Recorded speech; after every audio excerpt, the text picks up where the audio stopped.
Hello guys, welcome back to the another video on our YouTube channel. दोस्तों, SIP क्यों करनी चाहिए ये तो हमने पिछले वीडियो में देखा था, लेकिन एसआईपी करने के बाद बीच में कुछ ऐसा टाइम आता है जिसमें लोग पैनिक करते हैं और अपनी एसआईपी को बंद कर देते हैं। तो आज हम ऐसे एक रूल के बारे में जानेंगे जिसे जानने के बाद आप कभी भी अपनी एसआईपी को बीच में क्विट नहीं करेंगे और पेशेंस बनाए रखेंगे। तो दोस्तों, इस रूल का नाम है 7531 रूल। इस रूल को जानने के लिए वीडियो को एंड तक जरूर बने रहें। तो चलिए शुरू करते हैं अपनी आज के इस वीडियो को, एसआईपी का 7531 रूल। वीडियो को शुरू करने से पहले अगर आप चैनल पर नए हैं तो चैनल सब्सक्राइब जरूर कर लेना, क्योंकि आपको इस चैनल पे फाइनेंस रिलेटेड सारी वीडियोस देखने को मिलती हैं। चलिए दोस्तों, शुरू करते हैं अपने इस रूल को। दोस्तों, सबसे पहले 7531 का मतलब क्या है। सबसे पहले 7 का मतलब 7 इयर्स ऑफ पेशेंस। सेकंड 5 का मतलब 5 फिंगर रूल। 3 का मतलब 3 मेंटल ट्रिक्स। और last 1 step up by every year. तो चलिए इन चारों को डिटेल में समझते हैं और इनका मतलब क्या होता है ये जानते हैं। सबसे पहले 7 इयर्स ऑफ पेशेंस। आपने काफी बार देखा होगा कि कुछ लोग अपनी एसआईपी शुरू करते हैं और उसके कुछ टाइम बाद ही उसमें अच्छे रिटर्न्स ना देखने पर अपनी एसआईपी को बंद कर देते हैं। उनको रिस्क लेने से डर लगता है, कभी मार्केट डाउन होती है और उनके रिटर्न्स थोड़े कम हो जाते हैं या फिर नेगेटिव हो जाते हैं, तो वो अपनी एसआईपी को तभी बंद कर देते हैं। बिल्कुल भी ऐसा नहीं करना चाहिए, क्योंकि एक एसआईपी में पिछले 25 साल के डाटा के अनुसार ये चीज निकाली गई है। अगर किसी भी आदमी ने अपनी एसआईपी को 7 साल तक कंटिन्यू करा हो तो उसका रिस्क 0% हो जाता है। अगर आप अपनी एसआईपी को 7 साल तक कंटिन्यू करेंगे तो अगर आपको बाय चांस प्रॉफिट ना हुआ तो आपको लॉस भी ना होगा। अगर बीच में आपको काफी बार ऐसा देखना पड़े कि मार्केट बहुत डाउन है तो उसमें भी अपनी एसआईपी को कंटिन्यू रखना है, क्योंकि मार्केट हमेशा टाइम के बाद फिर से अप ट्रेंड में जाता है और उसके बाद आपके नेगेटिव साइंस भी पॉजिटिव हो जाते हैं। इसलिए अपनी एसआईपी को मिनिमम 7 इयर्स तक कंटिन्यू रखना चाहिए, जिससे आपका रिस्क 0% हो जाए। तो दोस्तों, ये था हमारा 7 इयर्स ऑफ पेशेंस। अब जानते हैं 5 फिंगर रूल ये क्या होता है। 5 फिंगर रूल, जैसे कि समझ में आ रहा है 5 फिंगर, आपको अपनी 5 उंगलियों का इस्तेमाल करना है और अपनी इन्वेस्टमेंट अलग अलग जगह डिवाइड करनी है।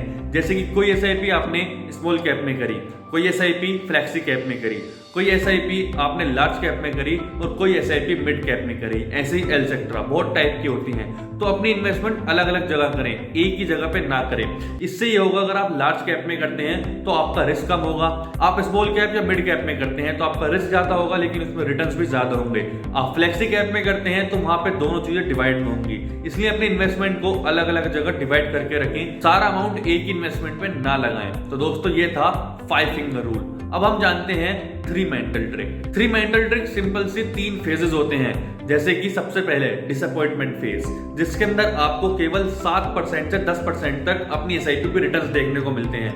दोस्तों, लोग एसआईपी ये सोच के शुरू करते हैं कि उन्हें 15% या 16-17% रिटर्न्स मिलेंगे, लेकिन कभी कभी मार्केट डाउन होने की वजह से उनके रिटर्न्स कम हो जाते हैं, जैसे कि 7% से 10%। तो उनकी एक्सपेक्टेशन से रिटर्न्स कम होते हैं, जिस वजह से वो डिसअपॉइंट होने लगते हैं। तो दोस्तों, यहाँ पे आपको काम रहना है और अपनी एसआईपी को कंटिन्यू रखना है, क्योंकि मार्केट अभी डाउन है लेकिन अब भी जाएगी और जिससे आपके 10% के रिटर्न्स 15% भी होंगे। और लेकिन अगर आपके 7 से 10% रिटर्न चल भी रहे हैं तो वो भी अच्छे रिटर्न्स हैं। तो इसलिए अपनी मेंटल स्थिति को स्टेबल रखें और ऐसे थोड़े कम रिटर्न्स देखने के बाद इरिटेट ना होए। ऐसे ही सेकंड फेज आता है इरिटेशन फेज, जब आपको 7% से भी कम का रिटर्न देखने को मिलता है, यानी कि 0% से 7% तक का रिटर्न जब आपको देखने को मिलता है, वो आता है इरिटेशन फेज। ऐसे में लोग इरिटेट होते हैं, वो सोचते हैं कि क्यों हमने एसआईपी करी, इससे अच्छा तो हम कहीं और इन्वेस्ट कर देते, इससे तो ज्यादा हमें रिटर्न देखने को मिलते। दोस्तों, समय ऐसा आता है जब मार्केट डाउन होती है और आपके रिटर्न्स कम हो जाते हैं, लेकिन एसआईपी का यही फायदा है, अगर आप कम से कम 7 साल तक एसआईपी करेंगे तो वही जो आपके रिटर्न्स कम है वो ऊपर भी जाएंगे और आपका रिस्क भी कम होगा। इसलिए एसआईपी जितने ज्यादा साल तक कंटिन्यू करी जाती है उतने ही रिटर्न्स ज्यादा होते हैं। बीच बीच में ऐसा टाइम आता है जहां पे आपको नेगेटिव रिटर्न्स भी देखने को मिलेंगे। वही हमारा थर्ड फेज भी आता है, जिसे कहते हैं पैनिक फेज, जिसके अंदर आपको नेगेटिव रिटर्न्स भी देखने को मिलेंगे, यानी कि 1 या 2% रिटर्न तो छोड़ो, माइनस में आपका पैसा जाएगा, पैसे की वैल्यू कम हो जाएगी। लेकिन मैं ऐसे में आपको फिर से बोलूंगा, आपको अपने आप को काम रखना होगा, क्योंकि एसआईपी है, कहीं भी पैसा इन्वेस्ट करने से पहले सबसे पहली चीज यही होती है कि आपको रिस्क लेना आना चाहिए। चाहिए। अगर आपको नेगेटिव रिटर्न्स भी दिखे तो आपको उस चीज से एकदम से बाहर नहीं जाना है, आपको पेशेंस बनाए रखना है और उसके अंदर अपनी एसआईपी को कंटिन्यू रखना है, क्योंकि टाइम जरूर आएगा और मार्केट की हमेशा से रही है कि मार्केट एक बार डाउन जाने के बाद अप हमेशा जाती है, तो आपके नेगेटिव रिटर्न्स हाई भी जाएंगे। तो इसलिए अपने आप को यहाँ पे काम रखना है और अपनी एसआईपी को कंटिन्यू रखना है इन सभी फेजेस के अंदर, जहां पे आपको नेगेटिव रिटर्न मिले या फिर कम रिटर्न मिले या फिर आपकी एक्सपेक्टेशंस पूरी ना हो, तो अपनी एसआईपी को छोड़ना नहीं है और क्विट नहीं करना है, क्योंकि मार्केट अप जरूर जाता है। तो दोस्तों ये था हमारा 3 मेंटल ट्रिक। अब आते हैं लास्ट पे। लास्ट आता है 1 स्टेप अप एवरी ईयर। इसका क्या मतलब होता है दोस्तों? जैसे कि मान लीजिए मैंने अपनी एसआईपी शुरू करी 5,000 रुपए पर महीने से, तो पहले साल में 12 महीने तक 5,000 रुपए उसमें इन्वेस्ट करूंगा। अब अगले साल जब मैं शुरू करूंगा तो उसकी 10% अपने अमाउंट की, जितने से मैंने एसआईपी शुरू करी थी उसका 10% अगले साल इंक्रीज कर दूंगा। तो 5,000 की 10% बनती है 500 रुपए। तो मैं अगले साल से हर महीने 5,500 रुपए से अपनी एसआईपी को कंटिन्यू रखूंगा। इससे ये होता है कि अगर आप हर साल 10% अपना पैसा इंक्रीज करते हैं तो 20 साल बाद आपके रिटर्न्स करोड़ों में चले जाएंगे।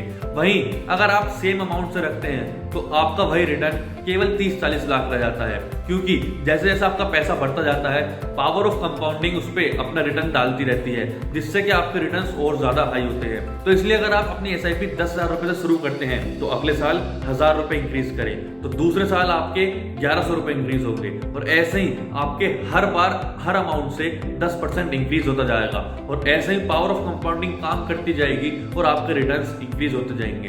तो ये थे हमारे चारों पॉइंट्स 7-5-3-1 रूल के। अगर आपको कोई भी डाउट हो तो आप कमेंट में मुझसे पूछ सकते हैं। आज की वीडियो में सिर्फ नहीं, होप आपको कुछ नॉलेज मिली होगी। अगर मिली तो वीडियो को लाइक कमेंट जरूर करें और चैनल सब्सक्राइब जरूर कर लें। बाकी आपका कोई दोस्त जो फाइनेंस वीडियोस देखना चाहता हो उसे ये वीडियो शेयर भी कर दें। मिलते हैं अगली वीडियो में। Thank you.